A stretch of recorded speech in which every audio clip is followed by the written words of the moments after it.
but not broken, with host Patrick Scroggins. As a U.S. Army attack helicopter pilot deployed in Iraq, Patrick faced a devastating crash, which resulted in him dying, losing a leg, and a slew of broken bones. Patrick's story of rehabilitation has helped others to overcome their own obstacles. Each week, Patrick recounts stories of inspiration and interviews guests who have overcome remarkable obstacles. This is Wounded But Not Broken with your host, Patrick Scroggins.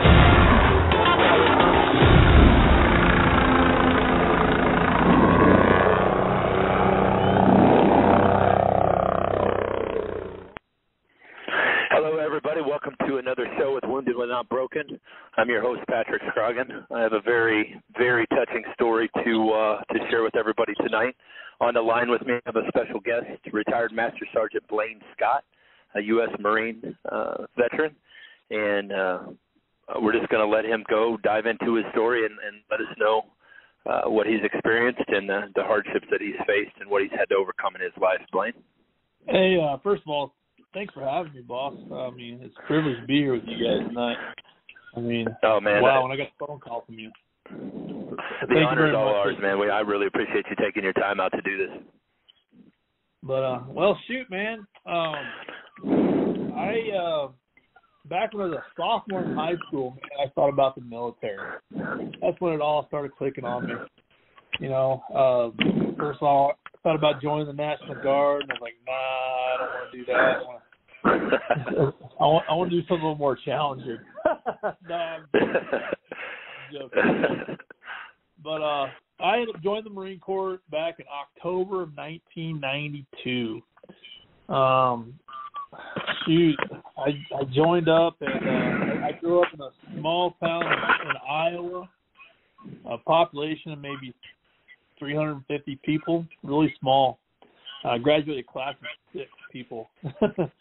Pretty wow, yeah, it's about like me. Yeah. But, you know, I wasn't ready for college, didn't have the money for college. My parents definitely couldn't afford me to go to college. I thought, man, I need to do something. So I thought, well, let's join the military. Get the hell out of this small town and do something, you know. So yeah, man. October of 92, I went off to boot camp, spent 12 weeks there, graduated, and went to security. I actually joined the Marine Corps to be a security force Marine, and went to security force school. My first duty station was in San Diego, California. Podunk, Iowa. That was quite a change for me. You know, especially when my buddy started taking me to Tijuana and stuff. That was quite mind blowing. Wow. You know, so spent 2 years there in San Diego, and kind of grown up quite a bit, seeing the world, seeing what things were all about. And in '95, I went to my first infantry unit. That was in 2nd Battalion, 5th Marines there in Camp Pendleton. Went there as a Lieutenant Corporal E3. And again, you know, started growing up again, you know, even more, getting more knowledgeable about what the Marine Corps is all about, stuff like that. Then in 95 or 96, oh man, that's years ago, I went on my first deployment over to Okinawa for 7 months. You know, got to see a little bit of the world there. I think we went to a few different countries there, trained with a few different countries. I think that's when I went to Thailand, but quite an experience. Came back from there. Actually, right before I went, I got married, and when I was overseas, my first kid was born. My first daughter, Adriana, and when I got home, she was already 6 weeks old. So you know, I went from not being a dad to a dad overnight. I mean, it was, you know, to a little baby. It was quite experience. Right, and that's a very difficult thing when you're gone. You know you're going to have a baby born. You're not going to be home for a while. You know that's a tough life to live. Yeah, it was something else. You know, but you know, again, you grow up and because you have no choice. You got to do what you got to do. And then I'm sorry, my daughter was born in 98. I'm sorry, that was my second deployment over there. She was born. I'm sorry, I got that mixed up. But then in 98, I deployed again. My daughter was born the second deployment. That's what it was. I apologize. Everything kind of runs together after so many years. Yeah. Well, I mean, it was a long time ago. You've been through a lot of stuff, but I have to ask one question real quick. What persuaded you to join the Marines? Oh, my dad was a Marine. Okay. And I kind of wanted to follow in his footsteps. And he talked briefly about it when I was a kid, but he didn't talk a whole heck of a lot because he was drafted in 1968. He didn't go to Vietnam or anything, but he said it was some of the best times he had in his life, and that's kind of what brought me into the Marine Corps. Right. So that's the main reason why I joined the Marines, I think. Because my dad was a Marine. My grandfather was Army Air Corps. That's what he was during World War II. He was lady, and he would tell me stories about when he was in there, World War II and stuff. Pretty neat listening to those stories. Yeah.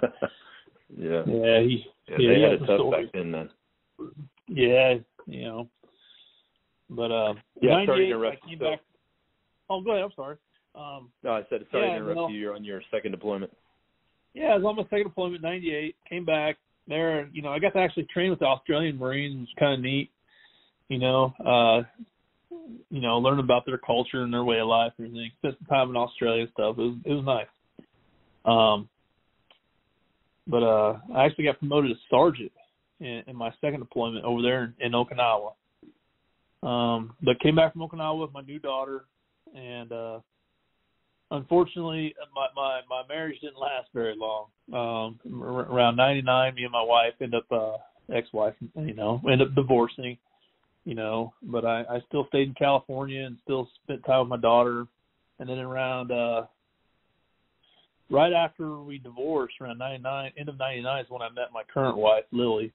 And we started dating and all that crazy stuff. And as soon as I met her, I went on my third deployment to Okinawa. And did my time over there and hit a few countries over there, had a great time, came back in 2000, and I ended up going to I was back for a couple months, and I ended up going to Marine Corps Mountain Warfare Training Center in Bridgeport, California, and still dated my wife there. That first year, I didn't see much of her because all it was schooling, learning all about the mountains and how to operate in mountains, how to work in the mountains, how to anything that had to do with mountains. It was pretty intense training. Not physically, but mentally. Right. Some of the hardest stuff I ever did. It was a lot of fun, and some of the best times I had in my life. And ended up becoming an instructor up there, teaching all that stuff.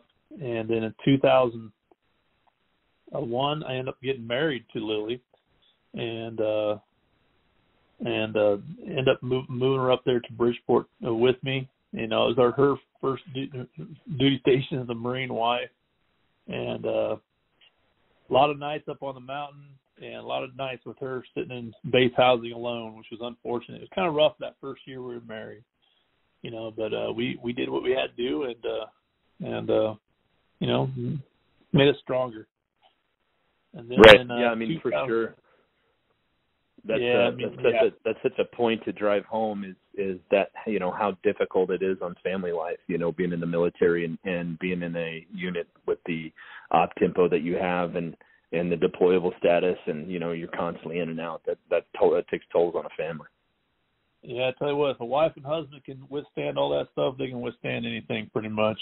Trust me, I'm firsthand of that, Absolutely. Then the 9/11 hit. And in 2001, and again, I mean, I was hitting the ground pretty hard running. We were training a lot of Marines, getting them ready to go to Afghanistan, training a lot of Special Forces units from guys from Army Special Forces to Navy SEALs, training them how to operate the mountains and what to do in the mountains. I even taught mule packing to a lot of these guys. I even went to that school and And I taught that for a long time. That was interesting. Yeah, for sure. And but that was in 2001, and then the next 2 years, like I said, we were pretty busy. 2002, 2003, our first child was born, Isabella, and luckily I had a great mom at home, take care of her. I didn't have to worry about her a bit, and I was a poor sergeant. I was only getting paid like $700 a month. I mean, because I had to pay child support. That stuff kicked me in the butt pretty good. Right. And I don't think a lot of people really understand how little money you make in the military. I mean, it's a very difficult life, and you do it because you love it and you love this country. And, it's just such a sacred thing to you and I, but most people don't really understand what comes with it, You don't do it for the money, let's put it that way. That's for sure. So, I mean, we were on WIC 2 or 3 years that she was here with us. We were on WIC. My wife would go to school, we'd get the WIC stuff from the state, and my wife would go to the grocery store and get, butter, milk, cheese, just the basic stuff that WIC can get. Diapers, formula, and that really helped us out, believe it or not. Thank God, we had that to fall on. Because I don't know how sometimes we would have made it without the WIC. But, made it happen, But, my ex-wife was she was in the Air Force Reserves, and she got called up when the whole 9/11 thing. So my daughter came to live with us. And that was a challenging moment at the time, too, because my wife, she didn't know how to take care of a little toddler like that, and a baby. But like I said, we overcame it, and thank God I had the wife and support that I had from her. Right, and I'm sure that she had support from the community, because usually the wives band together pretty well, and they become their own special unit and look after each other. And yes, of course. It's a sergeant major wife would come down and check on my wife. The master sergeant there would come out and check on my wife. The master sergeant's kids would come down and check on my wife. I remember one night my dog got out, and the gate guard showed up in my house. Hey Lily, here's your dog. It was pretty funny. We're a small community up there, and everybody knew everybody, and it was pretty good up there at the we call it MWTC, Mountain Warfare Training Center. But I had a great time, and then they were asking for volunteers to go to Afghanistan for a year, for 7 months. And I raised my hand and said, let's go. I'm ready to go. And I was all ready to go, and I injured myself about 2 weeks before I was supposed to go. I guess the good Lord was looking out for me or something. But canceled my trip to Afghanistan for 7 months, and another buddy of mine went. And he did very well over there. But kind of canceled that trip for Afghanistan. I was looking forward to go. My wife didn't want me to go, honestly. Yeah, they never do. That was in 2004. I remember that. And then, I'm sorry, that was 2003. And then after Bridgeport, in the beginning of 2004, I went to 29 Palms to Light Armored Recon Battalion. I picked up staff sergeant. So I was a platoon sergeant down at the LAV platoon down in 29 Palms with 3rd LAR, Delta Company. Again, I knew nothing about LAR. I knew nothing about LAVs. And they sent me to LAV Leader School. I learned the basics there, came back, and luckily I had great NCOs. I had a great lieutenant, and they all say, hey, this is how we do things here. And a good leader is going to listen to everybody in this platoon. I feel that's what I did. I listened to my young Marines. I listened to my lieutenant, my gunny. Everybody to take advice from them. So I think I had by the time we deployed in end of 2004 to Iraq.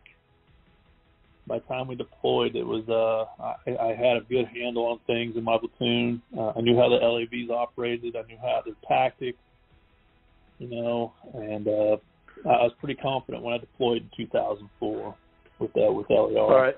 Blaine, real quick, we have to take a pause and a word from our sponsors here, and when we come back, we'll start in on Blaine's first deployment to Iraq. Oh, sweet. All right. Put your weapon next to mine. Put your weapon next to mine. You're listening to Wounded But Not Broken with host Patrick Scroggin. We will be right back after a word from our sponsors. Hey, right on down the line. Come on over. Come on over. What's not over? What's not over? Attention, looking for semi-drivers nationwide. GTS Transportation of Burr Ridge, Illinois is looking to hire or partner with experienced CDL holders in every state. If you are going to drive, why not drive for the best? Whether you are driving solo, as a team, or as an owner-operator, GTS is looking to add you to their rapidly growing company. Become part of one of the most respected, driver-friendly, and successful transportation companies in America, where drivers are treated as royalty.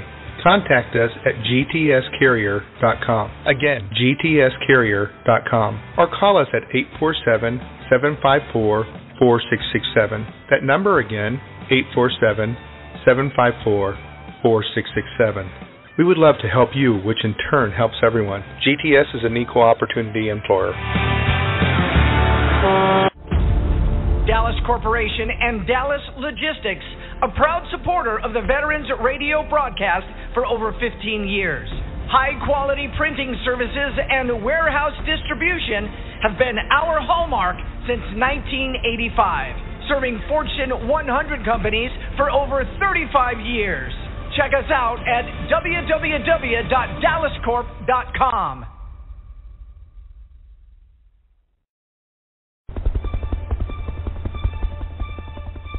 VBN, Veterans Broadcast Network, brings you Unbroken, hosted by Patrick Scroggin. It lies within you to conquer your greatest challenges. Patrick tackles the stories of how others faced unthinkable odds, and then at a pivotal moment, a change occurred within them that gave them the strength, attitude, and direction to excel beyond the greatest expectations.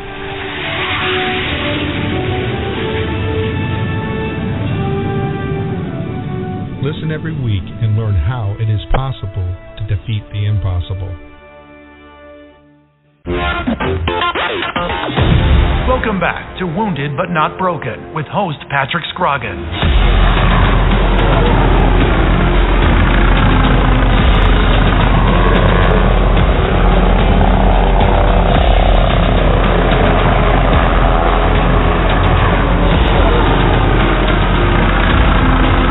Hello, everybody. Welcome back to Wounded But Not Broken. We're here with retired Master Sergeant Blaine Scott. He was just getting ready to start in on his first deployment to Iraq. Go ahead, Blaine. All right. Again, hey, thanks for having me again, boss. This is a great honor. All right, man, it's our pleasure. Yeah, end of 2004 was my first deployment to Iraq. I was excited to go. I was excited to be there. Man, that first... we drove our vehicles from Kuwait all the way to Al-Qaim, up there by the Syrian border. It took us 2 days to do it. Gosh. Yeah. How long was that drive? 2 days drive up there, you know. We drove all the way to Ramadi, I think that first day, then Ramadi up to Al-Qaim that second day. I remember getting there. Yeah. But we went up there, started doing our relief with I think it was First LAR. What's that? I don't remember. One of the other LAR's companies the Marine Corps has. And that first day out, it was an eye opener. You know, we're traveling along, and the vehicle in front of me got hit by an IED. Luckily, no casualties. And then we were looking up the AO. We were looking at it, see what we got to do, see what we had. And then later on that day, a second vehicle got hit with a mine and injured some Marines in there, but pretty mild casualties. And we got shot at a couple of times. Like, wow, this is gonna be a long deployment. Yeah. How long were you all slated to be there? We were supposed to be there 7 months. 7 months we were going to be there, you know. But after that first week, things weren't really that bad. We would do route security. We'd be out looking for IEDs. We'd find them. We would, what else we do? We did a few raids on a few houses. We do overwatch on bridges. We do overwatch over different other things. We'd be overwatch for, special forces unit comes in and do stuff. We'd be overwatch for those guys. Like the outer blanket as they're in operation. Yeah, right? the outer cordon for those guys, Yeah. Which wasn't too bad. And then I remember the first time we got rocketed. We were sitting on a bridge and we got rocketed. Luckily, no casualties, no damage, no big deal. And then that was up in Al-Qaim. And then we got moved. We would go from Al-Qaim. We got Haditha Dam. No, I'm sorry. Then from there we went down to a place called Hit. We moved down there and support the units down there. There was Hit, Haditha, and Habbaniyah all right through there, right in the Al-Assad area. Yeah, I'm very familiar with that area. Hey, really quick, just for some of the listeners that may not understand some of the lingo here, an IED, improvised explosive device, and when Blaine was talking in the beginning, they ran through a couple and not too many got hurt. And that was pretty common in the beginning of this war. They weren't very sophisticated at laying them, and obviously, just like anything else, if practice makes perfect. And they got really good, and they became really devastating over a period of time. Yeah, they were really good at them. Yeah, exactly. I mean, we found a lot of them. But, and they were so good at hiding them too. Yeah.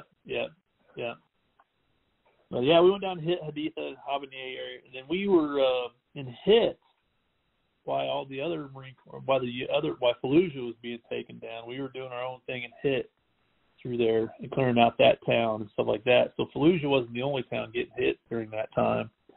We were also just got all the publicity. Operations. Yeah, we were doing other operations throughout the AO, the area operation.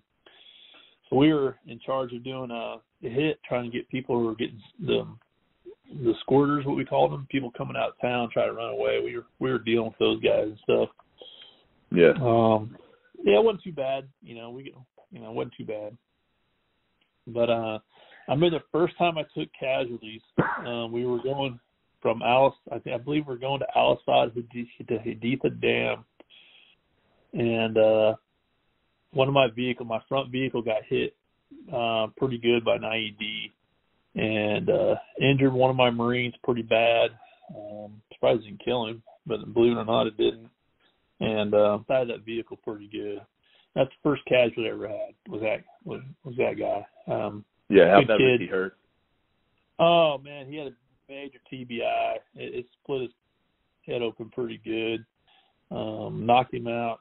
I thought he was dead when I first saw him, but he came through, and Doc was corpsmen are amazing people. Much respect for my corpsmen. Patched him up, and then we medevaced him onto Haditha Dam. The next day they came through, and the Marines bulldozed that whole area and cleared it all out, and never saw an IED there again.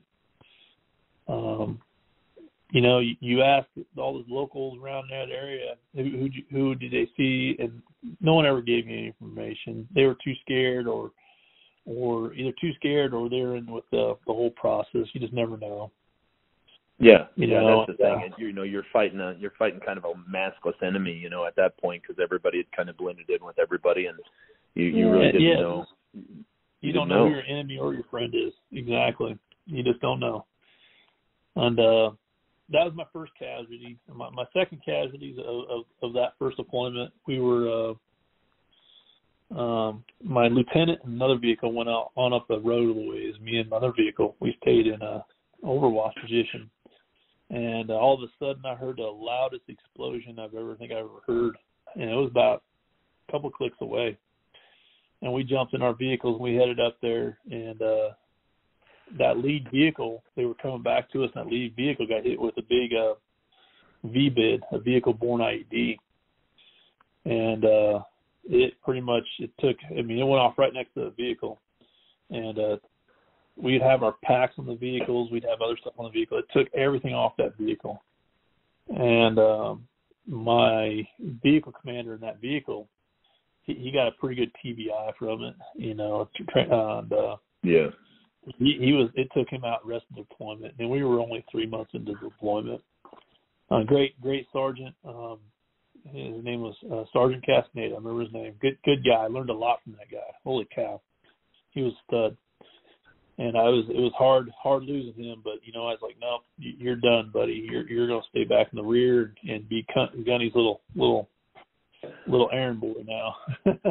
Right. He didn't like, you know, and that's the thing too. You know, even when guys get hurt, they don't want to go home. I mean, you want to stay with your brothers and you want to continue it out. And you know, at what point, what deployment was it when you got hurt? At what point was it when you got hurt? That was my second deployment over there when I got hurt. But the rest of the first deployment, it went pretty smooth. We did, like I did, route security, finding IEDs. We found anything from VBIDs to IEDs in the open to IEDs in trash. We found them in dead animals. They just lay them in the middle of the road. It was unbelievable. Culverts. We'd find them in culverts. Yeah, I know. They try to get super creative. Something else. I mean, they were pretty good at it, but we were almost just as good at finding them, because very seldom would we get hit by IEDs that first deployment. And also over there, you know, I spent Christmas and Thanksgiving over there that first deployment. And believe it or not, one of the best Thanksgivings I ever had was that first deployment over there in Iraq. No kidding. It was my Marine Corps brothers, and we all had something to celebrate. And it was out on this fob called Fob Wolf, and a cook he called his cook Rico's Cantina, his cafeteria or whatever you call it, little hut. That's what it was. But I remember having out there, the battalion commander came out and had Thanksgiving with us, and it was quite nice. I mean, one of the best Thanksgivings I think I ever had was in Iraq. Yeah, I mean, you know, the brotherhoods you make, they're family. They become your family. You rely on them day in and day out, for your life. And it's hard to explain that. It's hard for people to understand if you haven't been there. But you know, it's such a bond that we create, and it's a life-lasting bond. Yeah, it was something else, man. I mean, we had Christmas over there. Christmas was just as good as Thanksgiving. We had that in Fob Hit. You know, we got to open up presents from family and all that crazy stuff. It was a lot of fun with those guys. We had Christmas trees. We had all kinds of crazy stuff. We tried to make the best out of it. It was fun. But came back. Yeah, I mean, that's all you can do. You got to make the best out of the situation, you know. Yeah, it was good times, believe it or not. But I came back home, I think in April 2004. We came back home. And got home. We were home not even a month, and we started training up for our second deployment.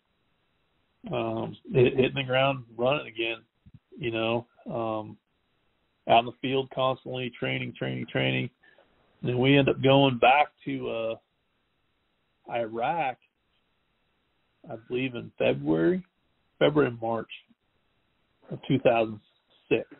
Yes. We came back in 2005, ended up going back in 2006, yes. And that trip. So real quick, being there your first time to your second time, could you see a significant difference by the way that people treated you or accepted you, or were they happy to see you when you come back, or what did you think the difference was between the first and second deployment? I don't think there was much difference in the people, but the 2006 one was definitely rougher. Let's put it that way. You know, by then they had their tactics down better. IEDs were a lot better. The setting of IEDs, they did a lot more of that. I recall we're outside of Ramadi one day. That second deployment, we moved around a lot more. We were in Fallujah, we were in Al-Qaim, we were all over the Al-Anbar province. Literally, it was unbelievable. For a month here, 2 months here, 2 weeks here. They sent us wherever they needed us. That's what it was. Right. And then on that note, Blaine, we're going to pause for another quick commercial break, and when we come back, we're going to lead right up to Blaine, right up when he got injured. So here's a word from our sponsors. We'll be right back. So put your weapon next to mine. Put your weapon next to mine. You're listening to Wounded But Not Broken with host Patrick Scroggin. We will be right back after a word from our sponsors. Hey, right on down the line. Come on over. Come on over. What's not over? My father was the best truck driver I've ever known in my life. Like a family tradition. I'm a truck driver myself. I drove around the state with my cat. To be the truck driver, you not just only see where you go, you see the world in the larger perspective. This is a really good time to be in the trucking industry. The dispatchers get good loads for them. The equipment is very new, and then it's very reliable. At GTS Transportation, we make dreams come true by employing truck drivers, dispatchers, mechanics, and many other occupations. Consider joining our rapidly expanding team where we put quality, human dignity, and respect back into the workforce. Contact us by visiting our website at gtscarrier.com or call us at 847-754-4667. That number again, 847-754-4667. Dallas Corporation and Dallas Logistics, a proud supporter of the Veterans Radio broadcast for over 15 years. High-quality printing services and warehouse distribution have been our hallmark since 1985, serving Fortune 100 companies for over 35 years. Check us out at www.dallascorp.com.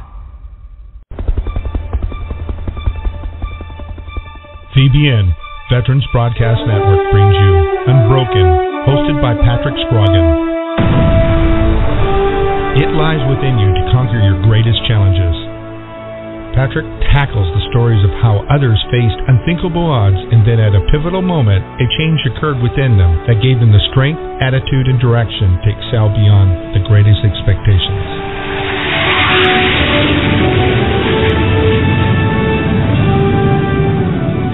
Listen every week and learn how it is possible to defeat the impossible. Welcome back to Wounded But Not Broken with host Patrick Scroggin.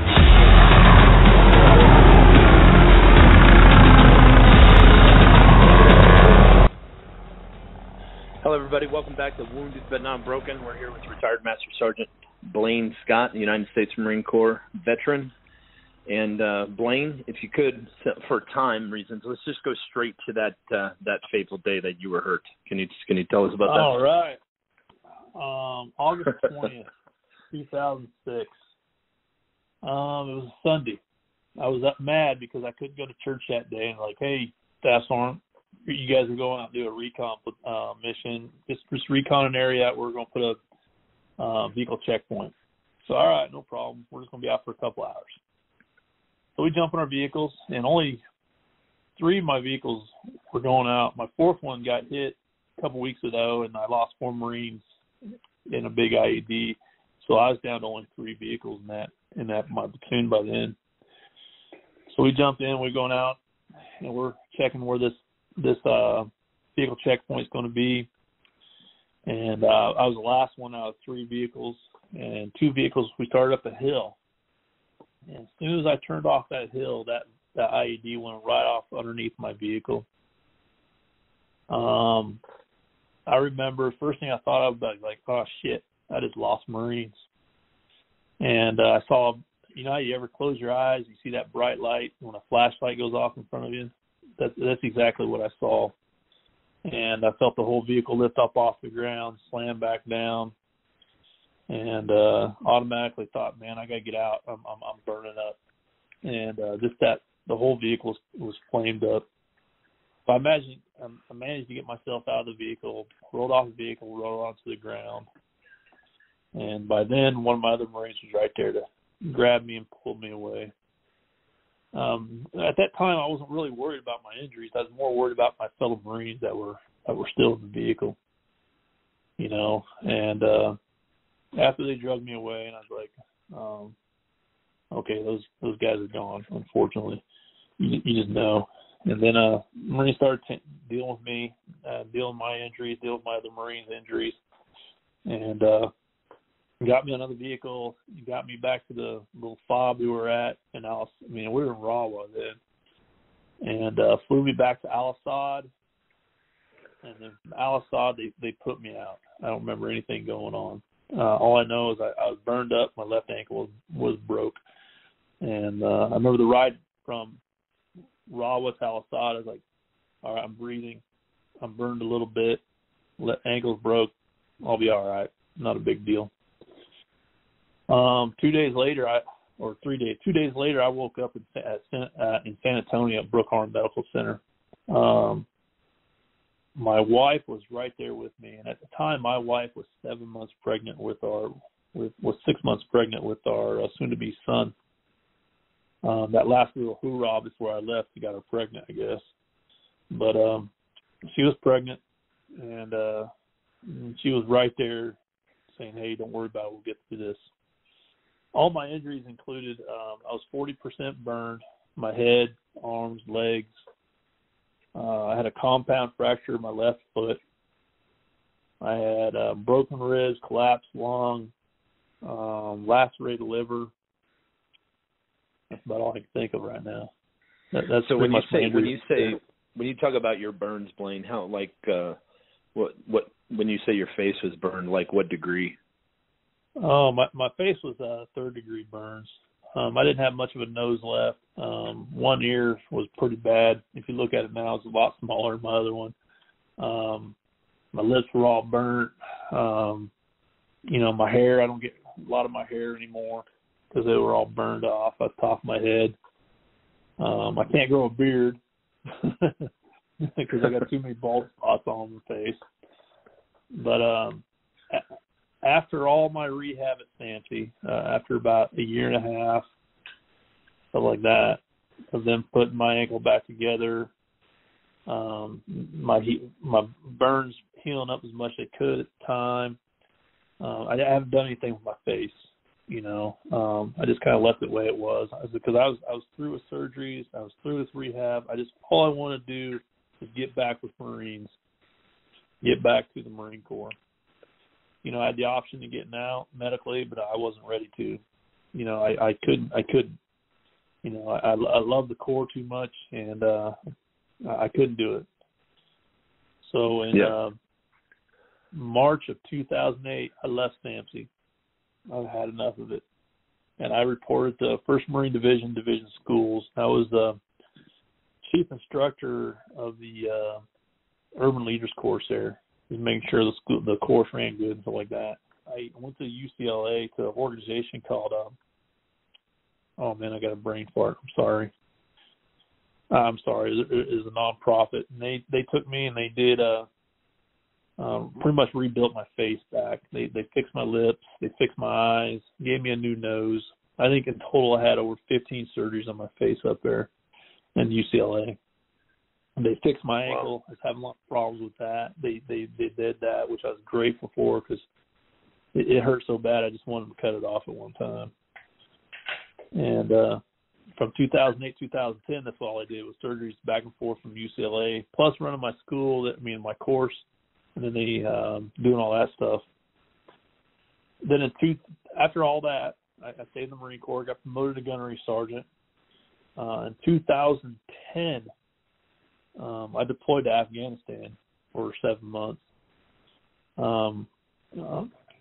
Granted, it wasn't the stuff I was used to doing. All they did was put me in I was at Camp Leatherneck with the Camp Commandant's office over there, making sure the operations of the base went well. Right, but I think this is a very, very important point. Here you are, 2006, you get hurt, you almost die, you get burnt, your injuries are crazy. You spend the next few years trying to get back, and that's all you want to do is you want to go back and do your job. And I think that's a very hard thing for people to understand when we're asked to do a job for the country, we want to do it. We're not. We want to go out on our own terms, not because of exactly. some unfortunate instance. And you're a prime example of that, and I salute you for that. I had problems in the beginning, like wow, I got beat. They beat me. No way am I going to let this get me down. No way am I going to let them beat me. You knocked me down a little bit, but you know what? I'm coming back, and I'm coming back just as strong as I was, at least as close to it as I could. And right. I wasn't going to let them keep me down. No way. I want to be a role model to those other Marines out there going through the same thing I was going through. Hey, that's exactly right, sir, and that is why we are the best country in the world, because we have people like you. Well, I just do what I got to do, just for my family. I want to be that role model for my son. And to this day, I think I am. To him, he's 14 years old now, and he's a little beast. Future Marine. Yeah, he plays football and everything. He got hurt the other day, and didn't count him out. He did pretty good. But yeah, I mean the kids that grow up in that military mindset, that military structure, just you can tell it's a different way of growing up. Yeah, it is. But I did my deployment to Afghanistan, did as best I could, and it's funny because I'd be in a truck heading out of the wire, and my master gun's like, Scott, what the hell are you doing? Get the hell out. They would not let me off that base even if I tried. I almost made it a few times. But I came back in, when did I come back? May and June, somewhere in the summertime.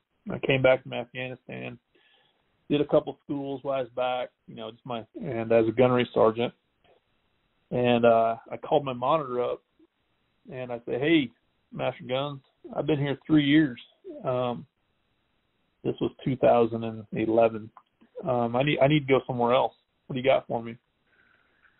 And he goes, you got 3 choices: Bethesda, San Antonio, Hawaii. Pick one. I was like, no, no. I don't know what I'll be doing, but no.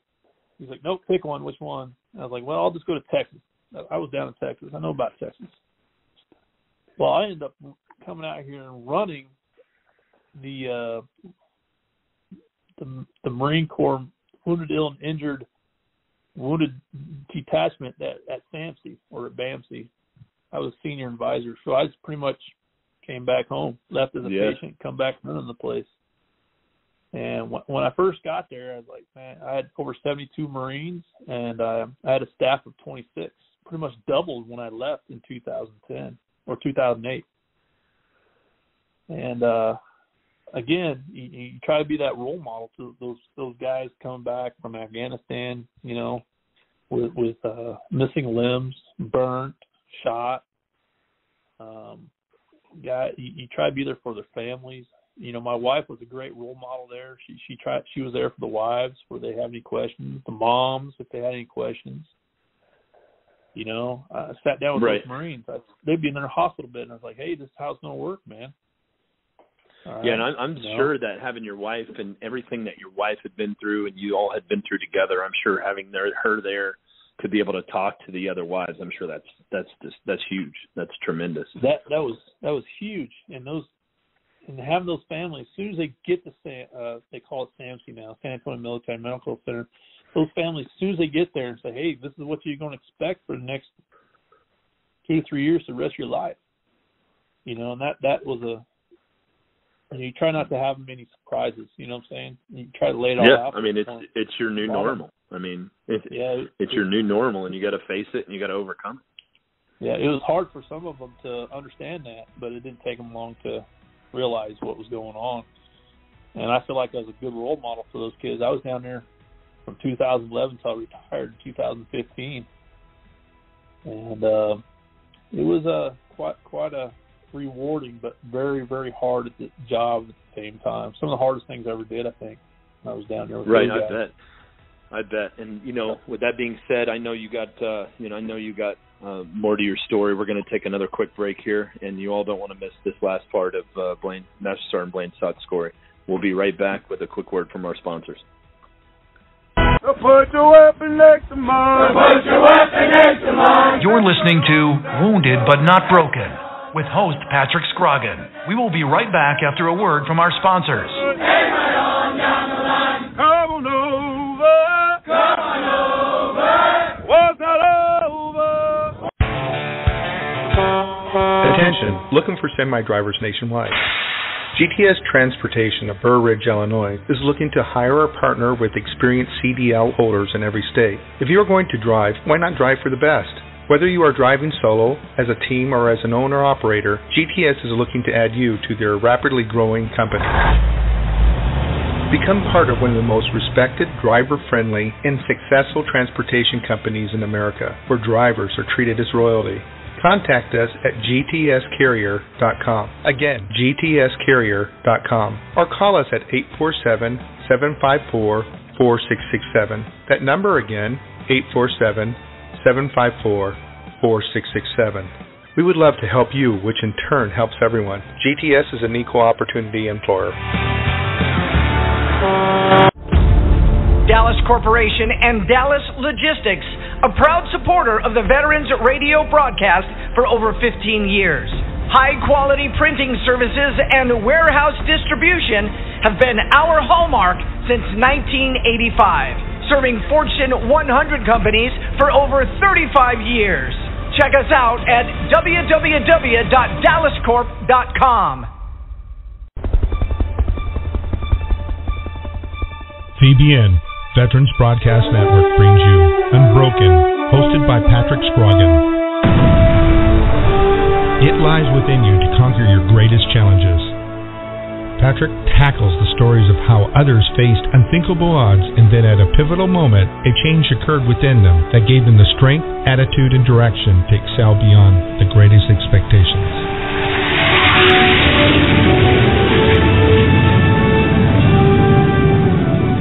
Listen every week and learn how it is possible to defeat the impossible. Welcome back to Wounded But Not Broken with host Patrick Scroggin.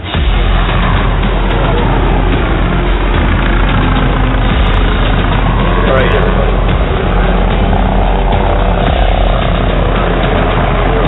Wrapping up. He's at BAMC. They're running the Wounded Warrior Department of the Marine Detachment. Go ahead, Blaine. All right. Well, I'm going to talk about 2015. I retired. You just know when it's time to retire. And as soon as I retired, my wife started working for an organization called the Semper Fi Fund. The Semper Fi Fund, I've seen them do amazing stuff. It'll help these guys when they come back from financially. Help them financially when they come back from their injuries, help the families with hotel rooms, help the families with rental cars, help the families have a little extra spending money, help families with mortgages, help families with rent, because it takes it's quite devastating for these guys, and it's quite a hit in the pocketbook when these guys come back, for these families. So, I worked hand in hand with those guys when I was on active duty. Well, my wife, she ended up getting hired by these guys when I retired. So she continued to help wounded, ill, and injured Marines after I retired. Well, here I am. I jumped from job to job. Kind of couldn't quite really find my place, and I called my wife's boss up and said, "Hey, how can I start volunteering for you guys? This is what I want to do. I want to start holding events for these guys." For the Wounded, Ill, and Injured Marines at SAMC, and to our local veterans, who's part of the Semper Fi Fund. I just want to volunteer. She's like, you know what? Do better yet. I'm going to hire you. This is what we're going to do. And she told me this. I want you to hold events for these guys. I want you to do things for these guys. I want you to be there for these guys. I want you to be role models for these guys. So I ended up getting hired on after I was out of the Marine Corps for about a little over a year. And I still work with wounded, ill, and injured Marines. I still, now they call it the Semper Fi Americans Fund, because now not only are we helping Marines, we're helping the other service out there. You know, and right. I'm down at SAMC monthly, if not every other week, and they're talking to those guys. What can I do for you? How can I do it? You know, like this week I'm taking a bunch of them to a museum. Just taking them out to a museum, get away from the hospital for a few hours, just to kind of recharge. Yeah, and that's such a tremendous part of the recovery process. You know, you go in day and day out, you know, you're trying to get better, you know, you're trying to heal from your wounds, and you know, and like you said, there's a lot of financial issues, and you're so worried about all this stuff, and really the last thing you should be worried about is money. I mean, hell, you just fought for your country for God knows how many years, you know, you should come back, you know what I mean? And, you know, it's organizations and guys like you that make that so much better. And let me tell you what the Semper Fi did for me. You know, I come back, I couldn't do anything. My wife's 7 months pregnant. She just comes with the clothes on her back. That's it. Thinking she's just going to pick me up and we're going back to California. No, you know, and they went out. They gave my wife money for a hotel room. They gave my wife money for a rental car. They gave her money to go out and buy new maternity clothes. They held a baby shower for my wife. This is the whole time I was in the hospital. And really took care of her, so they didn't want her to worry about nothing. And it wasn't for the Semper Fi doing those little things for us. We would have survived, but it would have been a lot worse. You know, we would have struggled big time. You know, they got me a handicapped van so I can get around in, and they really helped me out in the beginning. And it wasn't for them, life would have been so rough. And, yeah, I mean, that's such an awesome deal and such an important piece that, you know, not a lot gets concentrated on, not enough in my opinion. There's so many people out there that do a lot, and, you know, they really don't want the recognition, but they definitely deserve it. Yep. So I'm doing that this Friday, and next week I'm doing a cook your own steak night for a bunch of veterans. We're coming out, and we'll sit there, we'll cook our own steak, we'll BS, we'll talk about life, we'll talk about, hey, what are you doing nowadays? You know, how can we help you? We got a horsemanship program, which I've seen change military guys' life. We got internship programs to help these guys start their own businesses. The Semper Fi Fund's amazing. They're near and dear to my heart. That's why I talk about them the way it is. And that's a whole other hour's worth of stuff I can talk about. Oh, yeah, I'm sure. You know, I'm sure. Now, Blaine, I know that everything that you've been through, I know there's another piece to your story. You can choose to tell it or not to tell it. I know it's very emotional. Yeah, I'm sure it's very emotional for you. But maybe, you know, if you want to throw out some awareness for that. Well, this part here is harder to talk about than my injuries any day of the week.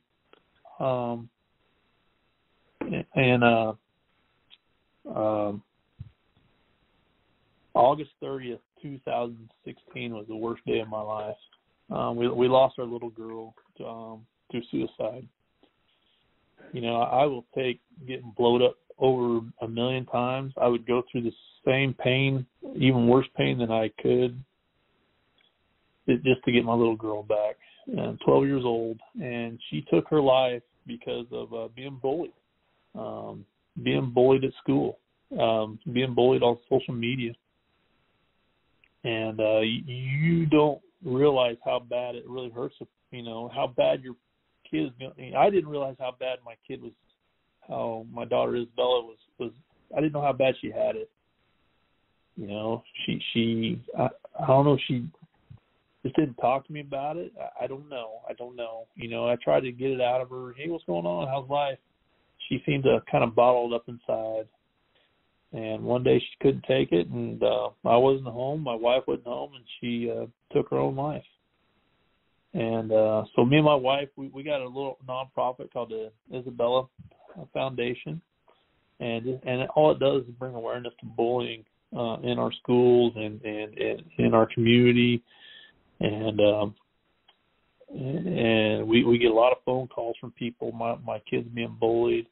My kid tried to take his life, and my kid did take his life because of bullying. What can we do? And we advise them. that's all we do. We advise them. We get out in the community and we talk to people. We tell them this is what you need to do. This is how you do it. Because we don't want that. I don't wish this upon my worst enemy. And I mean, even the person that blew me up, I don't wish this upon them. To be honest with you, because it's the worst thing that could ever happen to anybody. Yeah, man, I don't even know how to relate. I don't know, what feelings I would have. I mean, my heart goes out to you and your wife, and I know that has to be such a terrible deal. But I mean, you hit the nail on the head. I think social media is like a damn virus for these kids, and it's a shame that it's gotten so powerful and so influential in everybody's lives, especially young kids, and it has such an impact. And I think that story, and I'm sure there's thousands of more that need to be told. I mean, the power that social media has over people is just insane to me. It's crazy, and everything that you went through and your family went through, and then you had to deal with that. I don't know, man. That's such it's just difficult, and I think for anybody listening, I don't know how you don't have tears in your eyes right now, but I hope that we can do something here, and grab some people to help out with the Isabella Fund. That'd be awesome. Isabella Foundation is what it's called. Me and my wife has. We're a really pretty small town foundation, But who cares how I feel? The person I worry about is my wife. She's the one that found my daughter, and she suffers day in and day out because of it to this day. It's hard for her, and all I can do is be there for her and hold her when she cries and just let her talk, let her express herself. She, believe it or not, she had got major PTSD from that. And how could you not? Yeah, but she's came a long ways, man.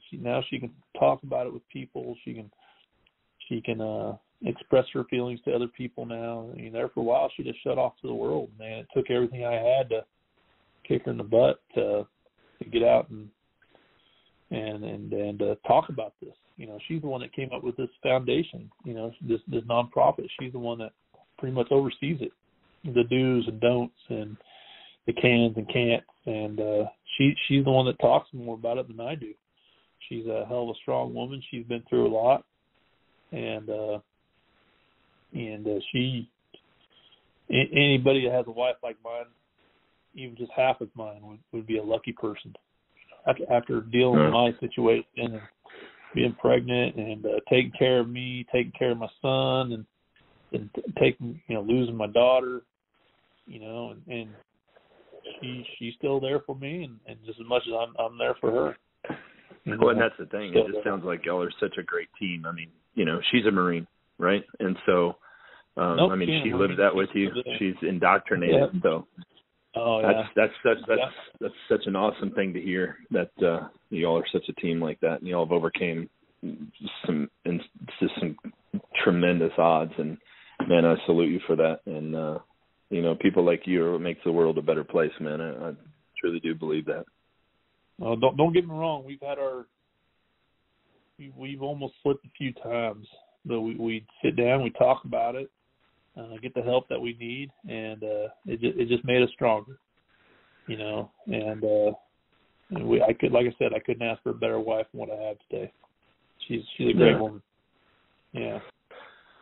Man, that's awesome, dude. I can't thank you enough for sharing your story. It's such a touching one. I know there's so many more details in there that you can tell, and we'll have you on in a future show to tell them. And I got two questions for you. One, would you do anything different? And number two, what if you could change something, what would you change? Oh, man.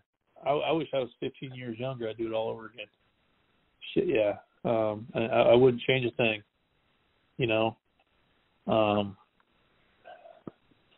Marine Corps wise, I don't think I'd do anything different. I would stay in the Marine Corps. I love it. Like I said, if I could do it all over again, I would. I love the Marine Corps. I love the military. and I miss it every day. I miss it every day. Anything different? I think about my daughter, how I would treat her different, how I could have changed things there. Probably do a little different, when it comes to my kid, but Marine Corps wise, I probably wouldn't do anything different than what I did. Yeah, fair enough, man. I completely agree, and I can't imagine what that was like. And I know, that saying goes, everything happens for a reason, but in them reasons that shit is happening, the human brain can't comprehend it. And it's such an amazing thing that you and your wife have been through and what you've overcame and what you're doing now. And so quickly, could you just state the organization again and how to get in touch and how to donate? All right. The organization I work for is Simplify Americans Fund. Just Google Simplify Americans Fund. You'll find it out like that. And the Isabella Foundation. I don't think we got a website, and people just send us checks every now and then. Like I said, we're small time when it comes to that stuff, and that's about it with those guys. Well, that's okay. So let's make it bigger. So where do we? How do we? You send checks to us, to the Isabella Foundation, right to our home address, 5758 Keller Ridge, New Braunfels, Texas, 78132. Again, 5758 Keller Ridge, New Braunfels, Texas, 78132. And all that money just goes back into so we can just get the word about anti-bullying and how to stomp it out. Stomp out bullying. That's one of our sayings. So, yeah. But, that's awesome, and I hope we can get the word out and help you all with that. And again, I'm going to hit on that social media thing. I think that's a huge thing. That's a good place to start. And so I'm going to just say this: if anybody did not get the how to donate or where to donate, you can email me at patrick@veteransradiohour.com. That's patrick@veteransradiohour.com, and just hit me up with what you want to donate to the Isabella Foundation, and I'll make sure that you get that correct address and how to go about that. And any donations we could get for that, we would greatly appreciate. It's for a great cause. That's that's such a touching story for me, man. I can't even comprehend it. But again, Blaine, I can't thank you enough for getting on here and sharing your story with us. Anytime, my friend. It's good to hear your voice again. So yes, man, and we'll do it again. We'll go into the whole. We'll talk about the Simplify Foundation, and we could do. I know we can do a whole segment on that. They do so much for wounded veterans. Oh God, could we? It's unbelievable. Yeah, unbelievable. Yeah. But hey, man, I really appreciate it, and I really do thank you for coming on and donating an hour of your night for us. It's super important to us, and we really appreciate it. Thank you very much. Oh, anytime, my friend. Thank you very much. All right, so that's going to conclude this episode. Tune in next week for another exciting show from Veterans Outdoors. I don't know if anybody that's listening, how they couldn't have tears in their eyes after listening to that. That's one of our true American heroes there, and people like him, we owe our lives to. Thank you.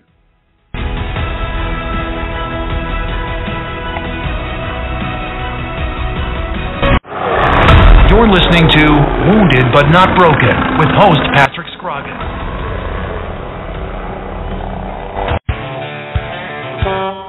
Attention, looking for semi-drivers nationwide. GTS Transportation of Burr Ridge, Illinois is looking to hire or partner with experienced CDL holders in every state. If you are going to drive, why not drive for the best? Whether you are driving solo, as a team, or as an owner-operator, GTS is looking to add you to their rapidly growing company. Become part of one of the most respected, driver-friendly, and successful transportation companies in America, where drivers are treated as royalty. Contact us at gtscarrier.com. Again, gtscarrier.com. Or call us at 847-754-4667. That number again, 847-754-4667. We would love to help you, which in turn helps everyone. GTS is an equal opportunity employer.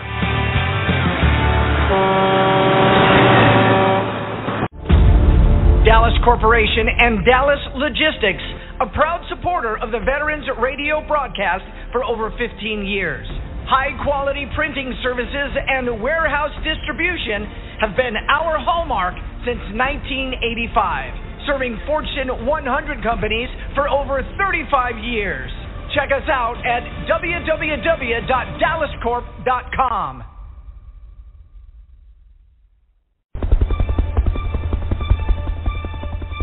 VBN, Veterans Broadcast Network, brings you Unbroken, hosted by Patrick Scroggin. It lies within you to conquer your greatest challenges. Patrick tackles the stories of how others faced unthinkable odds, and then at a pivotal moment, a change occurred within them that gave them the strength, attitude, and direction to excel beyond the greatest expectations.